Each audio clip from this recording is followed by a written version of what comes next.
वो सो रही थी, उसको उठा कर मैं अपने छाती लगाया, कहे पापा मैं नहीं खाऊंगी, नहीं खाऊंगी खाना, हम लोग खाए पिए नहीं, दिन भर ऐसे रह गए, क्या करे साहब। अब हम क्या करें, हमारी मजबूरी क्या है, अब क्या करें साहब, अब क्या मतलब पापा उतने करें। समय बोले कि बेटी खाना खा ले उठ के, तो वो पापा से चिपक के बोली कि पापा खाना नहीं खाऊंगी मैं। उसके बाद ही मतलब कि मम्मी दूसरे वाले रूम में थी।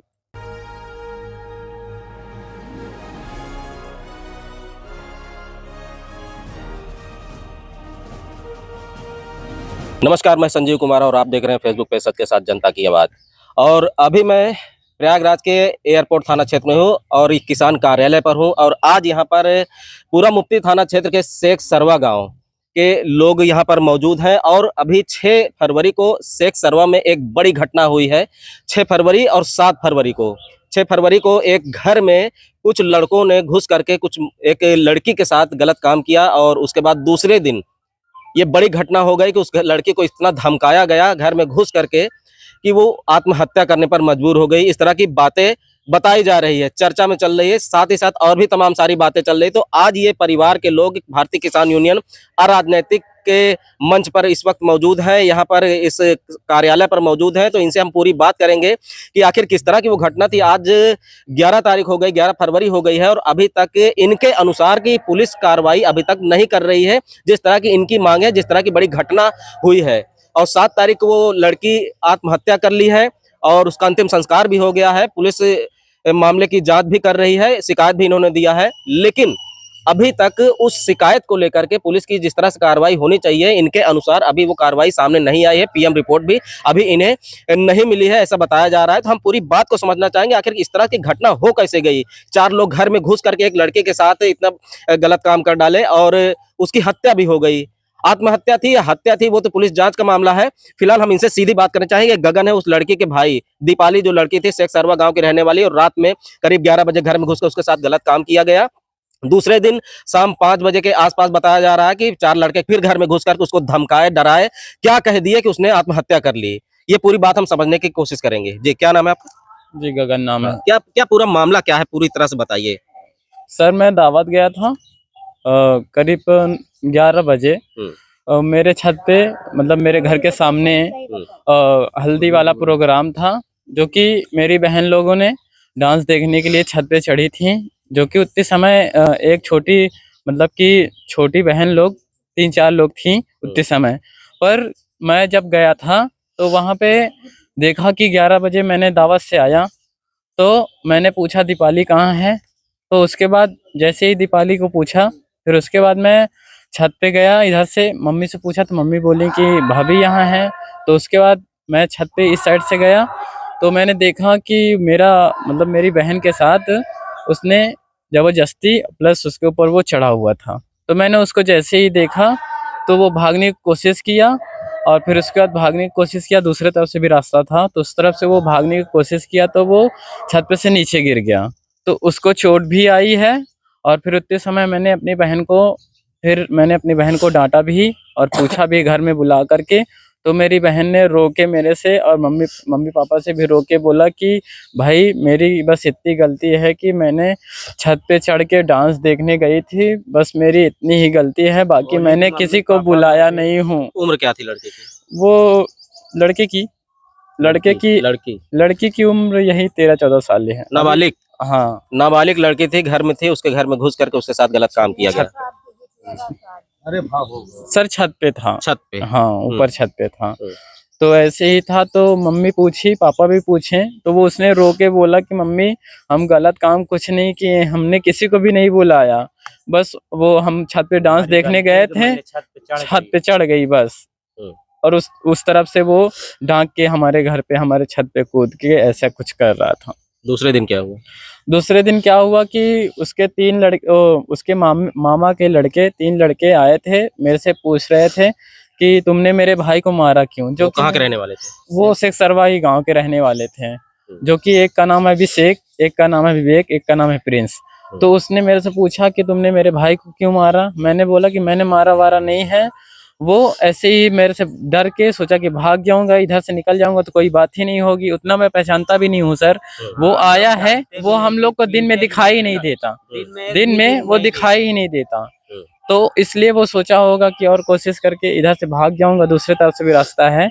और तो इसीलिए वो छत से गिर गया। तो उसको मैंने बताया ऐसी सी बात, तो उतने समय उसने अभिषेक ने बोला कि चल ठीक है, मैं तो अपने भाई को दवाई करवा के भेज दूंगा, पर वो जाके अपने घर से तेरे साथ क्या करता है, तुझको मारता है कि छोड़ता है रास्ते में, कुछ भी करेगा तो मैं उसका जिम्मेदार नहीं होऊंगा। उसने बोला मेरे को उतने समय। इस पूरे मामले की शिकायत आपने पुलिस से की? हाँ, हम लोग करीब अपनी बहन को हॉस्पिटल से ले आने के बाद ही 11 बजे रात को हम लोग गए नहीं कंप्लेंट नहीं, करने। ये जो घटना हुई थी जब रात वाली, जब हाँ। छत पे चढ़ करके हाँ उसने घटना को अंजाम दिया, हाँ। उसकी शिकायत आपने पुलिस को की थी? सर उतने समय तो नहीं की थी, उतने करना समय चाहिए नहीं, था। उतने समय नहीं किए थे। हम्म। हाँ, इसलिए क्योंकि उसको थोड़ा सा चोट आई थी, छत पे से गिर गया था, तो हम दूसरे कुछ नहीं बोले थे उस अच्छा, दिन। डर गए थे कि उसको हाँ, चोट आ गई है, कहीं हाँ, ऐसा ना हो कि हम फंस जाएं। हाँ, हाँ। देखिए, एक तो इनके घर में बड़ी घटना भी कर दिया है, रात में चढ़ करके छत पर लड़के के साथ गलत काम किया और भागने में गिर गया। तो मतलब यही होता है कि जरूरत से ज्यादा जो सीधे होते हैं वो चीजों को समझ नहीं पाते हैं और बैठ जाते हैं। तो वही इन लोगों ने किया कि उसको चोट लग क्या लग गई, ये डर गए और पुलिस की शिकायत नहीं किए। दूसरे दिन वो लोग घर पे आए। हाँ, वही सुबह ही आए थे, 3 बंदे आए थे, मेरे से ऐसे ही पूछताछ कर रहे थे। तो मैंने उसको ये सब पूरी बात बताई।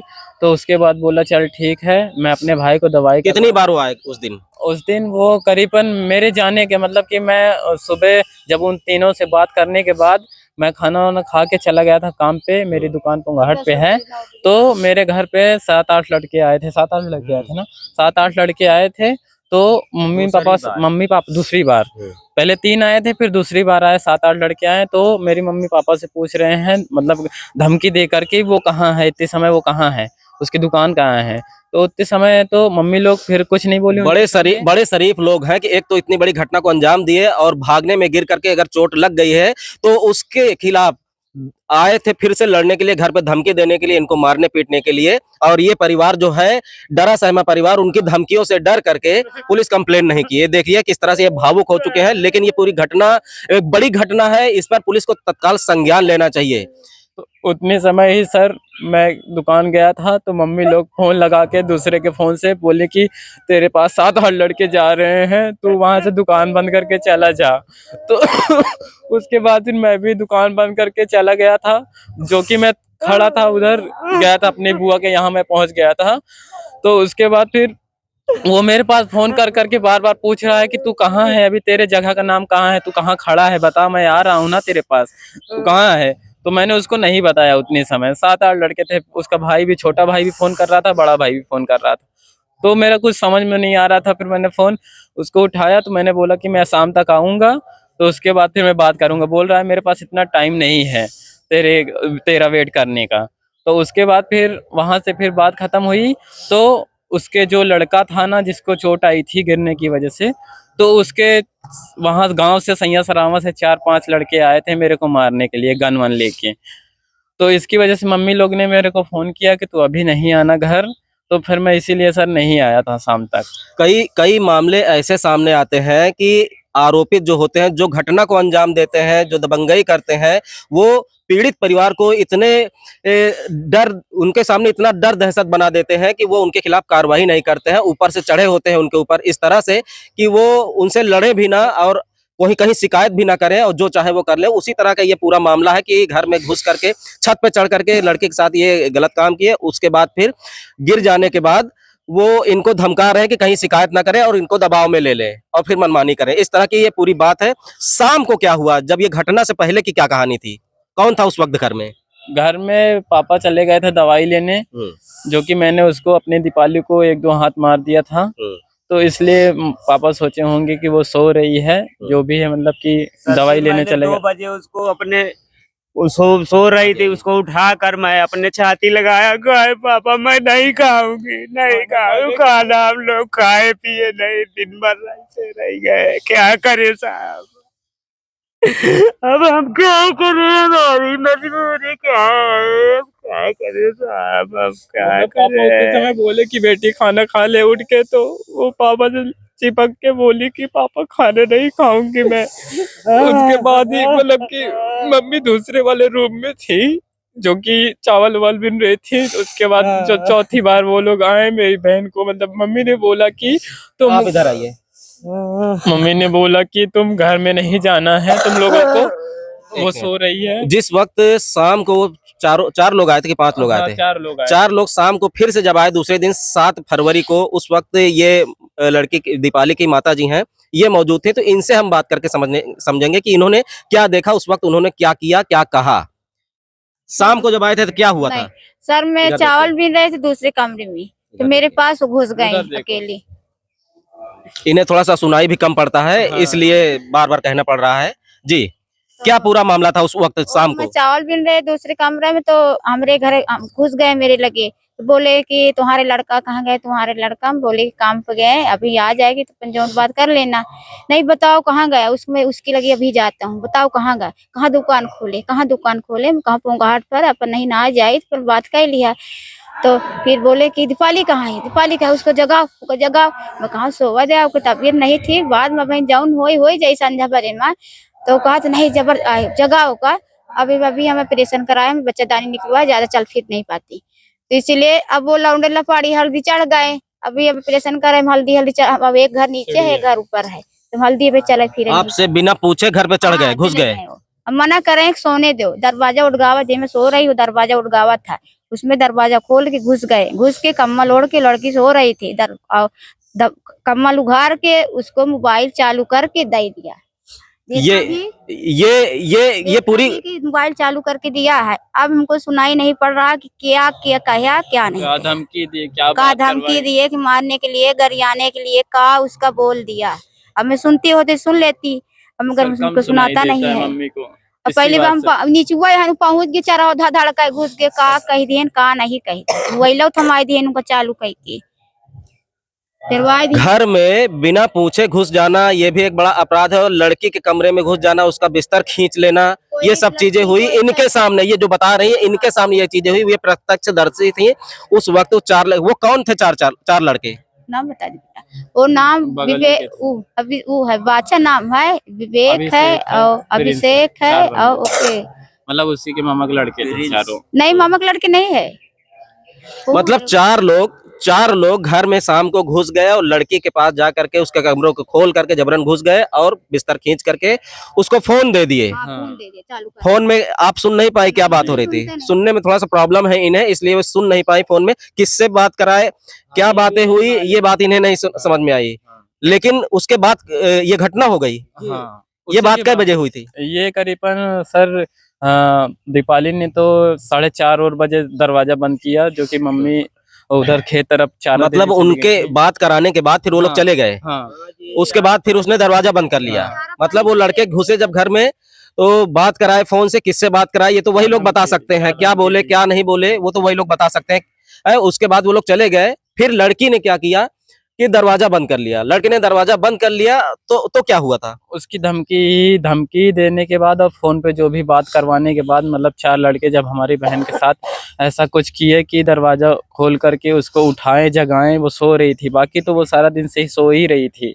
उसको जब लास्ट बार जब जाके उसके ऐसा कुछ करने के पहले ही जब वो लोगों ने ऐसा कुछ किया, तो मम्मी हमारी चली गई थी खेत की तरफ चारा देने। तो उतने समय मेरा छोटा भाई था, जो कि वो उतना छोटा है, वो समझदार कुछ भी नहीं है, तो वो चाची के तरफ जाके बैठा था, खड़ा था, जो भी था, तो वो उधर था। उसके बाद ही वो दरवाजा बंद की, तो मेरी मम्मी आई तो सोची कि नहाई वहाई होगी, तो कपड़ा वपड़ा बदलने के लिए दरवाजा बंद की होगी। तो कुछ उतने समय तो कुछ नहीं बोली। जब काफी टाइम लगा तो मम्मी ने बोला कि दरवाजा खोलो, दरवाजा खोलो। तो जब खोल ही नहीं रही हैं, तो मम्मी ने सब मोहल्ले भर के चाची की लड़की को, बड़ी मम्मी के लड़के को बुला के बोला कि देखो दीपाली दरवाजा काहे नहीं खोल रही है। तो उसके समय तो लाइट भी नहीं थी, अंधेला था, इसलिए सर खिड़की दरवाजे में से कुछ दिखाई नहीं देता, सांस में से छोटा सा भी कुछ नहीं दिखाई देता। तो फिर दीपाली, वो बड़ी मम्मी लोग की लड़की, फिर घबरा गई। तो एक तरफ दरवाजा है और एक तरफ ईंटा जोड़ा हुआ है दरवाजा में, तो उसको ईंटा हटा के जल्दी जल्दी हटवा के जब वहां से देखें तो वो उस पे सर लटकी हुई थी। फांसी पे? हाँ, उस पे मतलब वो लगा ली थी। हाँ, तो उसके बाद फिर जल्दी से दरवाजा, जल्दी से वो जल्दी से ईंटा हटा करके फिर अंदर घुसे। एक लोग घुसा, दरवाजा खोला, तो उसके बाद उसको ऊपर से उतारा गया। तो हॉस्पिटल हम लोग तुरंत। क्या उस वक्त सांस चल रही थी? हाँ, शायद उस समय थोड़ा सांस चल रही थी। उतने समय तो मैं था नहीं सर, अच्छा। पर मेरे को फोन करके तुरंत बुलाया गया। कह रहा कहाँ? उतने समय में तो मैं धूमनगंज पे था, भाभी वहाँ पे था, क्या बोलते हैं, धूमनगंज में मेरा मोहन है, तो वहाँ पे मैं बल्कि सो रहा था। मेरे पास फोन की, मुझे क्या पता सर कि ऐसी कुछ घटना घट जाएगी। वो तो मेरे पुलिस को सूचना कब दिया गया? पुलिस को सूचना हम लोग 11 बजे रात को गए हैं, जो कि कंप्लेन भी लिखवाई है। जब हॉस्पिटल से वापस आप लोग लौटे, हाँ, तब पुलिस कंप्लेंट जब डेथ हो गई थी हमारी बहन की, अच्छा। तब हम लोग गए, कंप्लेन करवाए हैं। हाँ सर, उसके बाद ही ऐसा मतलब हम लोगों ने करवाया, तो पुलिस आई, जो कि डेड बॉडी लेके चली गई है। और उसके सिवा बाकी वहाँ पे किसी से कुछ भी नहीं पूछा कि कैसे क्या हुआ। आज 11 तारीख हो गई। हाँ। 4 दिन लगभग बीत गए हैं। हाँ। तो पुलिस की क्या कार्रवाई अब तक इस पर कुछ हुई? भी नहीं है, कुछ नहीं है, कार्रवाई कुछ हुई नहीं। जैसे लगता है हम लोग रिपोर्ट लिखाए नहीं, जो कि हम लोग रिपोर्ट 11 बजे रात को ही गए थे। हाँ तो सर, आज यहाँ किसान पुलिस संगठन में प्रशासन ने हमारा कुछ भी हेल्प अभी तक कुछ नहीं किया है। तो किसान संगठन में आप आए, क्या उम्मीद लेकर के आए? सर बहुत सी उम्मीद लेके आए हैं, हमारा न्याय दिलवाइए, हमें न्याय चाहिए बस। देखिए, ये पूरी घटना कई सारे सवाल खड़े कर रही है, सिस्टम पे भी कर रही है, और घटना से जुड़े जो लोग हैं उन पर भी खड़े कर रही है। तो इसकी निष्पक्ष जांच होनी चाहिए। वो जांच पुलिस का काम है, पुलिस जांच करेगी, और साथ ही साथ पीएम रिपोर्ट के आने के बाद ही बाकी चीजें भी साफ हो पाएगी। अभी वो नहीं आई है। और फिलहाल अभी ये किसान यूनियन, भारतीय किसान यूनियन अराजनैतिक के कार्यालय पर है, झलवा पर है, और यहाँ पर अपनी मांग को लेकर के यहाँ पर आए हुए हैं। तो अभी इनसे फिलहाल बात की जा रही है कि जो इनके साथ ये घटना हुई है, उसके बाद जो आरोपी, जिनको ये आरोपित कर रहे हैं, वो अभी खुलेआम घूम रहे हैं। उनसे पूछताछ भी नहीं हो रही है। इनके अनुसार पुलिस ने अभी तक पूछताछ भी नहीं की है, ना उनकी गिरफ्तारी की है। जिनको इन्होंने लिखित आरोपित आप लोग दिए, जो शिकायत दर्ज कराए हैं पूरा मुफ्ती थाने पर, उनमें नामजद इन्होंने उनको आरोपित किया है। लेकिन इनके अनुसार अभी पुलिस उनके घर तक नहीं पहुंची है, कोई कार्रवाई नहीं की जा रही है। तो अभी फिलहाल ये किसान कार्यकर्ताओं के साथ, किसान पदाधिकारियों के साथ यहाँ पर मौजूद है, अपनी बात को लेकर के, अपनी मांग को लेकर के, न्याय के लिए यहाँ पर आए हुए हैं। तो अब हम जो युवा किसान संगठन के प्रयागराज युवा जिला अध्यक्ष है कमलेश राव जी, इनसे हम बात करेंगे कि इस पूरे प्रकरण को किस तरह से ये लोग देखते हैं, किस तरह से इनको न्याय दिलाने का काम करेंगे, क्योंकि अब यहाँ तक तो ये आ ही चुके हैं। आगे आइए जी। बहुत बहुत धन्यवाद भाई संजीव जी। ये पूरा सरवा गांव के लोग हमारे किसान संगठन परिवार में आए हैं, भारतीय किसान यूनियन अराजनैतिक संगठन में आए हैं। और इनके साथ जो घटनाएं घटी है, ये घटनाएं मैं उत्तर प्रदेश सरकार से व पूरा मुफ्ती इंस्पेक्टर साहब से कहना चाहता हूं कि ये गरीब परिवार डरा सहमा है। शिव कुमार जी, इनके परिवार के लड़की के पिताजी रो रहे हैं। हम ऐसे पीड़ित परिवार के लिए उत्तर प्रदेश सरकार से गुहार लगाते अपने भारतीय किसान अराजनैतिक संगठन की ओर से। इंस्पेक्टर पूरा मुफ्ती से हम कहना चाहते हैं, ये हमारे परिवार के संगठन के लोग हो चुके हैं, और ये गरीब पीड़ित परिवार है, इनके साथ न्याय दिलाने का आप काम करें। इंस्पेक्टर साहब, पूरा मुफ्ती और उत्तर प्रदेश सरकार, योगी सरकार से मेरा ये गुहार है, निवेदन है कि इनके साथ तुरंत कार्रवाई की जाए। और ये गुंडे खुलेआम घूम रहे हैं, इनके साथ पीड़िता को जबरिया उनके घर के अंदर घुस करके उनके साथ बदतमीजी किया, बलात्कार का काम किया। उस लड़की को ये लोग घुस करके जबरिया उनको फांसी लगाए, और वो लड़का भागा। कैसे गिरा, कैसे, वो तो वही बता सकते हैं। पीएम रिपोर्ट आने के बाद इसकी तुरंत कार्रवाई होनी चाहिए। हमारे देश के प्रधानमंत्री जी का कहना है कि बेटी बचाओ बेटी पढ़ाओ। क्या बेटी लोग पढ़ाएंगे, क्या बेटी बचाएंगे? घर के अंदर घुस करके जबरियन अत्याचार दुराचार किया जा रहा है। जब पीड़ित परिवार जाके एफआईआर लिखवाते, उनके एफआईआर पे कोई कार्रवाई नहीं होती है। तो ऐसे लोग हमारे हिंदुस्तान में ये जिएंगे कि मरेंगे, हमको तो ये बिल्कुल नहीं समझ में आ रहा है। हम आपसे कहना चाहते हैं, योगी सरकार से कहना चाहते हैं, और यहाँ पूरा मुफ्ती इंस्पेक्टर से कहना चाहते हैं, इसकी कड़ी कार्रवाई, ऐसे दंडनीय अपराधी और ऐसे दबंग किस्म के लोगों को तुरंत गिरफ्तार करके उनके साथ उचित कार्रवाई करने का काम करे। नहीं तो राजनीतिक संगठन, हम पूरा मुफ्ती चौराहे पर हजारों किसान बैठ करके आंदोलन करने के लिए बाध्य होंगे, और इनको न्याय दिलाने का काम भारतीय किसानों राजनीतिक करने का काम करेगा। जय जवान जय किसान। तो देख सकते हैं कि अब ये लड़ाई जो अभी इस पीड़ित परिवार की थी वो किसान संगठन की भी हो गई, क्योंकि किसान संगठन के कार्यकर्ता भी ये हो चुके हैं और इनको न्याय दिलाने के लिए किसान संगठन पूरी तरह से तत्पर रहेगा, आंदोलन भी करेगा। तो किस तरह से ये पूरी घटना हुई है, जिस तरह से आरोप लग रहे हैं, जिस तरह से पूरा मामला बताया जा रहा है, उसमें जिस तरह से ये पूरा मामला है, ये पुलिस जांच का विषय है। गहनता से पुलिस जांच करेगी तो कई सारे तथ्य सामने आएंगे, आरोप भी सिद्ध होगा, लेकिन ये पुलिस का काम है। पुलिस इसको बस यही निवेदन है संगठन की ओर से भी, पीड़ित परिवार के भी ओर से, कि निष्पक्षता से इसमें जांच की जाए और जो आरोपित हैं उन पे कड़ी कार्रवाई की जाए, क्योंकि छोटी घटना नहीं है। और यदि कार्रवाई इसमें नहीं होती है तो जैसा ये लोग कह रहे हैं कि न्याय कहाँ है, फिर न्याय से भरोसा उठ जाएगा, पुलिस प्रशासन से भरोसा उठ जाएगा, कानून व्यवस्था से भरोसा उठ जाएगा। तो ये पुलिस का काम है, पुलिस अपना काम बाखूबी करे। लड़का सैया सरामा का है, लड़का सैया सरामा का है, जो कि अपने गांव में वो 2-3 काम ऐसे कर चुका है, गलत काम, तभी उसीलिए उसके मम्मी पापा ने नानी यहाँ रहने के लिए भेजा। तो उसने मेरी भी बहन के साथ ऐसा कुछ किया सर।